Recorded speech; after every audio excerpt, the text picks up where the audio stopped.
Praise the lord. ప్రభువైన యేసుక్రీస్తు నామములో ఈ ఉదయకాలమందు మీ అందరికీ కూడా శుభములు తెలియజేస్తూ ఉన్నాను. ఈ ఉదయకాలమందు కీర్తన గ్రంథము 106వ కీర్తన 16వ వచనము. వారు తమ దండుపాళెములో మోషే యందును యెహోవాకు ప్రతిష్ఠితుడైన అహరోనునందును అసూయపడిరి. ఈ వాక్యములో మోషే అహరోనుల పేర్లు కనిపించాయి. వీళ్ళిద్దరూ అన్నదమ్ములని మనకు తెలుసు. హోరేబు కొండపై దేవుని దర్శనము పొంది ఇశ్రాయేలీయులను ఐగుప్తు నుండి నడిపించగలిగిన గొప్ప నాయకునిగా దేవుని చేత నిర్ణయించబడిన వాడు మోషే. పై వాక్యములో మోషే పేరుకు ముందు లేని ఒక ప్రత్యేక పదము అహరోను పేరుకు ఉన్నట్లుగా మనం చూస్తాము. అహరోను అంటే మోషే వాళ్ళ అన్నయ్య. వీళ్ళ ముగ్గురు, అహరోను, మిరియాము, మోషే, ఒక తల్లిదండ్రులకి యొకేబేదు, అమ్రాము అనే ఓ చక్కటి కుటుంబంలో పుట్టిన వారు వీరు ముగ్గురు కూడా.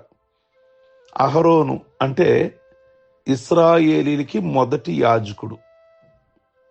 అలాగే మిరియాము ఇశ్రాయేలీలకి ప్రవక్తి అంటే ఆడవాళ్ళను ప్రవక్తి అంటారు, మగవాళ్ళనైతే ప్రవక్త అంటారు.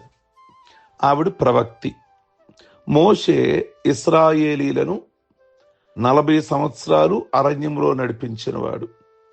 నిజంగా ఒకే కుటుంబంలోంచి ముగ్గురు దేవుని సేవ చేసేవారు రావడము చాలా అద్భుతకరమైన విషయము. అహరోను యాజకుడుగాను, మిరియాము ప్రవక్తిగాను, మోషే ఇశ్రాయేలుకి నాయకుడుగాను. నిజంగా దేవునికే మహిమ. ప్రియ దేవుని బిడ్డలారా, ఈ మార్నింగ్ మనం అహరోను గురించి ధ్యానిస్తూ ఉన్నాం. మోషే కంటే 3 సంవత్సరాలు పెద్దవాడిన. అయితే మోషే ముందు ఏ టైటిల్ కూడా లేదు, కానీ ఈయనకు ఒక చక్కటి బిరుదిచ్చారు ప్రభు.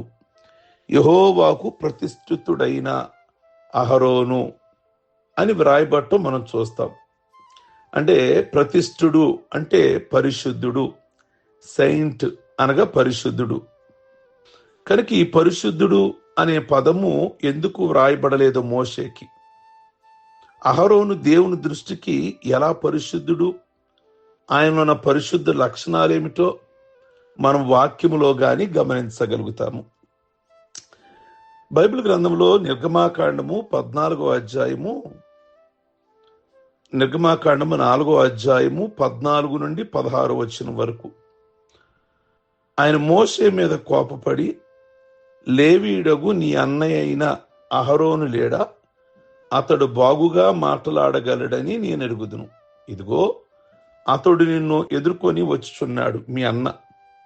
అతడు నిన్ను చూచి తన హృదయమందు సంతోషించును. ఆ మాట అండర్లైన్ చేసుకోండి. మోషే వాళ్ళన్న తమ్ముడైన మోషేను బట్టి హృదయమందు సంతోషించును. నీవు అతనితో మాట్లాడి అతని నోటికి మాటలు అందించవలెను. నేను నీ నోటికి అతని నోటికి తోడయుండి మీరు చేయవలసిన దానిని మీకు బోధించెదను. అతడే నీకు బదులు జనులతో మాట్లాడును. అతడే నీకు నోరుగా నుండును. నీవు అతనికి దేవుడుగా నుందువు. ప్రియ దేవుని బిడలరా, 3 సంవత్సరాలు చిన్నవాడైన మోషేను అన్నైన అహరోనుకు దేవునిగా దేవుడు నియమించాడు. తమ్ముడు మాట్లాడిన మాటలే తాను మాట్లాడాలి. అంటే ఇప్పుడు మోషే ఫరో దగ్గరికి వెళ్ళాలి. దేవుడు మోషేతో మాట్లాడతాడు. మోషే అన్నకి చెప్తాడు, అన్న వెళ్ళి ఫరోతో మాట్లాడతాడు. దేవుడు మోషేతో మాట్లాడతాడు. మోషే ఇశ్రాయేలు ప్రజలందరితో మాట్లాడాలి కదా, ఆ మాటలు అన్న విని అన్న మాట్లాడతాడు. చూసారా ఎంత అద్భుతకరమైన విషయమో. అంటే వేరే మాటలు ఏమి మాట్లాడు అహరోను. తమ్ముడు ఏమైతే మాట్లాడాడో ఆ మాటలే ఫరోతో మాట్లాడతాడు. ఇశ్రాయేలీలతో ఏం మాటలైతే మోషే మాట్లాడాడో అవి అహరోను మాట్లాడతాడు. అంటే తమ్ముడికి నోరుగా ఉంటాడనమాట. అహరోను హృదయమందు సంతోషించాడు. మరి మీ సంగతి? నీకంటే చిన్నవారు, నీకంటే హెచ్చు స్థాయిలో ఉన్నప్పుడు నువ్వు సంతోషించగలుగుతున్నావా? ఒక చిన్న సేవకుడు మంచిగా క్రమంలో ఉన్నాడు, ఓ పెద్ద సేవకుడు తట్టుకోగలుగుతాడా? ప్రియ దేవుని బిడలారా, నిజంగా మరి మోషే ఆ విధంగా దేవుడు వాడుకుంటున్న అహరోను హృదయమందు సంతోషించెను. నీ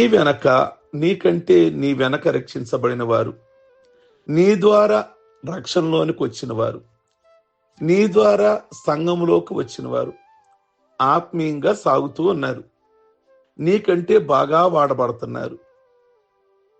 ప్రియ దేవుని బిడలారా, బర్నబా కంటే పౌలు బాగా వాడబడ్డాడు. కనుక అలాంటి సమయాలలో నువ్వు ఆనందించగలుగుతున్నావా? ఉదాహరణకు, కోడలు అత్తయ్యని చూచి, అత్తగారిని చూసి, నేను చెప్పినట్లు చెయ్యాలి, నేను చెప్పనిదే ఏది చేయకూడదు అని అందే అనుకోండి, ఇక ఆ ఇంటి పరిస్థితి వేరుగా మీకు చెప్పనక్కర్లేదు. నిన్నగాక మొన్న నా ఇంటికి వచ్చి నా మీద పెత్తనం చేస్తావా? నీవు చెప్పినట్లు నేను చెయ్యాలా? నీ వయసంతా, నా వయసంతా అంటూ అత్తయ్య క్షణములో ఆ ఇంటిని ఓ నరకములాగా మార్చేస్తుంది. అయితే అహరోనులో ఈ గుణము కనిపించదు. సహోదర ప్రేమ కలిగిన వాడు. తమ్ముడు ఉన్నత స్థితిని చూచి తన హృదయములో ఆనందించాడట. అందుకే కాబోలు కీర్తనాకాడు 133వ కీర్తన రాశాడు సహోదర ప్రేమ గురించి. సహోదర ప్రేమకు ప్రతిరూపముగా నిలిచిన ఆ 133వ కీర్తన, సహోదరుల ఐక్యత కలిగి నివసించట ఎంత మేలు, ఎంత మనోహరము, ఆశీర్వాదం, శాశ్వత జీవం అనే మాటలు రాస్తూ ఉంటాడు. కొన్ని సంఘాలలో సహోదర ప్రేమ మచ్చుకైనా చూడలేము. గరికే వారి స్థితికి గాను, సంఘ పరిస్థితికి గాను రోజు రోజుకి దిగజారిపోతున్నాయి. సహోదర ప్రేమ లేని లోటును వారు గమనించకపోవడం ఎంతైనా బాధ కలిగించే విషయం. కనుక వయసులో 3 ఏళ్లు పెద్దవాడైన అహరోను తమ్ముడుని చూచి హృదయమందు ఆనందించాడు. చక్కగా వాడుకుంటున్నాడు దేవుడు నా తమ్ముడిని, దేవుడు నా తమ్ముడితో మాట్లాడుతున్నాడు. అది చాలా ఉన్నతమైన మనసు అహరోనిది.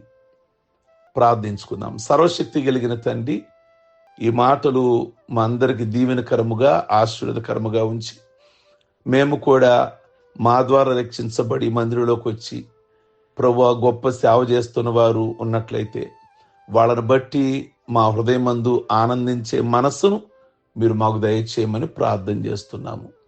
ఈరోజు పెళ్లి రోజులు, పుట్టినరోజులు, రక్షణ పొందిన రోజులు చేసుకుంటున్న బిడ్డలందరినీ కూడా ఆయుష్, ఆరోగ్యాలు ఇచ్చి ప్రభువా ప్రత్యేకమైన మీ దీవెనతో నింపమని యేసయ్య నామములో అడుగుచున్నాం తండ్రి. ఆమేన్. God bless you. మీ అందరికీ ఉదయకాలమందు